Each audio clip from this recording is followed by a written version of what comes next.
អ្នករស់ដោយធัวក្នុងចិត្តមិនគិតបៀតបៀនអ្នកណាឡើយតែតាមផ្លូវនៃសុចរិតភាពជីវិតស្ងប់សុខគ្មានការភ័យខ្លាចមានមេត្តាចំពោះអ្នកជុំវិញមានក្រណាចំពោះអ្នកទន់ខ្សោយ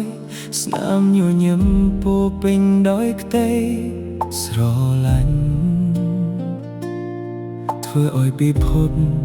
លោកមានភាពកក់កើមិនចាំបាច់មានទ្រព្យមហាសាលក៏អាចរស់ដោយកាត់សោបានព្រោះចិត្តដែលស្អាតជាងវ័យទាំងអស់គឺជាសម្បត្តិដ៏ថ្លៃថ្នូរក្សេមជនអើយក្សេមជនជាមនុស្សមានសេចក្តីសុខក្នុងចិត្តរស់នៅដោយធម៌និងសន្តិភាពមិនមានគំនុំក្នុងបេះដូងក្សេមជនអើយក្សេមជនកតៃសោកើតពីអំពើល្អជីវិតចម្រើនដោយសុចរិតធម៌ជាគំរូថ្លៃថ្នូរសម្រាប់មនុស្សលោកពេញយកជាស្គាល់ផ្លូវខុសត្រូវប្រើប្រាជ្ញាដឹកនាំជីវិតខ្លួន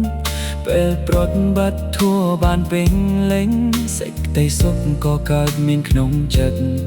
ប្រាជ្ញានាំផ្លូវទៅរកពន្លឺ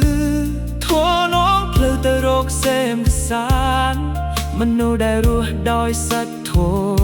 តែងទទួលការគោរពពីមហាជនកតិសោមិនមែនបានពីអំណាចមិនមែនបានពីទ្រព្យសម្បត្តិតែបានពីសេចក្តីល្អក្នុងចិត្តមិនងំពើប្រព្រឹត្តដោយសុចរិត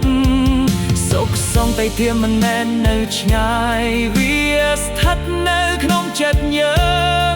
ញាណាប្រតិធัวជាប្រចាំអ្នកនោះជាក្សេមជនបត់ប្រាដកក្សេមជនអើយក្សេមជន